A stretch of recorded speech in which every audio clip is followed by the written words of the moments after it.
പ്രതിഭാഗത്തിന് യാതൊരു വീഴ്ചയും സംഭവിച്ചതായിട്ട് ഞാൻ മനസ്സിലാക്കുന്നില്ല. കോടതി തെളിവുകൾ വിശകലനം ചെയ്തത് അതിൽ പോരായ്മയുണ്ടെന്നാണ് കരുതുന്നത്. ഈ വിധിയിൽ ഞങ്ങൾക്ക് എതിർപ്പുണ്ട്. ഞങ്ങൾ അപ്പീൽ ഫയൽ ചെയ്യും. ഹൈക്കോടതിയിൽ നിന്നും അനുകൂലമായ വിധി കിട്ടുമെന്ന് ഉത്തമ വിശ്വാസം ഞങ്ങൾക്കുണ്ട്. ഈ പ്രോസിക്യൂഷൻ പറയുന്നത് ഈ ChatGPT വഴിയൊക്കെ ചില ചോദ്യങ്ങൾ ഉണ്ടാക്കിയിട്ട് ഈ അന്വേഷണ ദിവസം ചോദിച്ചു, അത് കോടതി വല്ലാതെ വലിച്ചു കയറി എന്നുള്ളതാണ്. അങ്ങനെയൊക്കെ ചെയ്യേണ്ട കാര്യം ഉണ്ടായിരുന്നു? ChatGPT ഞാൻ ഉപയോഗിച്ചിട്ടില്ല. എനിക്ക് അങ്ങനെ ഉപയോഗിക്കാനുള്ള സംവിധാനങ്ങൾ, കമ്പ്യൂട്ടർ സംബന്ധമായ കാര്യങ്ങൾ എനിക്കറിയില്ല. അവ്യക്തതയുണ്ട്. അത് അദ്ദേഹത്തിൻ്റെ തെറ്റിദ്ധാരണയാണെന്നാണ് ഞാൻ കരുതുന്നത്. ഈ പ്രതിക്ക് കുറ്റബോധം ഉണ്ടെന്നൊക്കെ തെളിയിക്കാൻ പല ശ്രമങ്ങളും നടത്തി, പക്ഷേ അതൊന്നും കോടതിയിൽ വന്നില്ല എന്നുള്ളതാണ് മനസ്സിലാക്കുന്നത്. പ്രതിക്ക് കുറ്റബോധം ഉണ്ട് എന്ന് തെളിയിക്കുന്നതിന് വേണ്ടിയിട്ട് എൻ്റെ ഭാഗത്തുനിന്ന് യാതൊരു ശ്രമങ്ങളും ഞാൻ നടത്തിയിട്ടില്ല.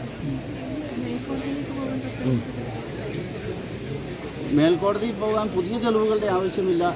ഇപ്പം നടത്തിയ വിചാരണയുടെ കോടതി കണ്ടെത്തിയ ആ ഫൈൻഡിങ്ങുകളെ സംബന്ധിച്ചാണ് ഞങ്ങൾ മേൽക്കോടതിയിൽ പോകുന്നത്. അതിലെന്താ അപാകതയുള്ളത്? കോടതി തെളിവുകളെ സമഗ്രമായി പരിഗണിച്ചിട്ടില്ല. കോടതി ഒരു മുൻവിധിയോടുകൂടി കണ്ടു എന്ന് തന്നെയാണ് കരുതുന്നത്. ഏത് തെളിവാണ്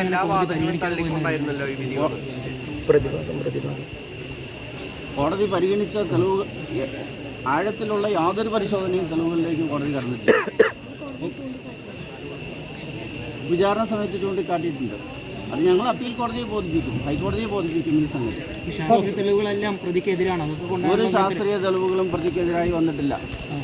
അത് ഈ വിധിക്ക് വേണ്ടി വ്യാഖ്യാനിക്കപ്പെട്ടു എന്നതിനപ്പുറം ശാസ്ത്രീയ ഈ ആയുധത്തിൽ നിന്ന് സെൽസൊക്കെ കണ്ടെത്തിയില്ലേ? 3 പേരും സെൽസൊക്കെ കണ്ടെത്തിയില്ല. അതൊക്കെ തിരിച്ചടിയല്ലേ? ആയുധത്തിൽ നിന്നും പ്രതിയുടെ സെൽസ് കണ്ടെത്തി, പക്ഷേ പ്രതിക്ക് ഒരു മുറിവുണ്ടായിരുന്നില്ല. അത് കണ്ടെത്താൻ പ്രോസിക്യൂഷൻ പരാജയപ്പെട്ടു. അതുതന്നെ കൃത്രിമമായിട്ട് കെട്ടിച്ചമച്ച തെളിവാണെന്നുള്ളതിൻ്റെ ഏറ്റവും ഉത്തമ ഉദാഹരണമാണ്. ആയുധത്തിൽ നിന്നും പ്രതിയുടെ ബ്ലഡ് സ്ട്രെയിൻ കണ്ടു, പ്രതിക്ക് എന്നാൽ ഒരു മുറിവുണ്ട് എന്ന് സ്ഥാപിക്കാനായിട്ട് പ്രോസിക്യൂഷൻ കൊണ്ട് കഴിഞ്ഞിട്ടില്ല. ഓക്കെ.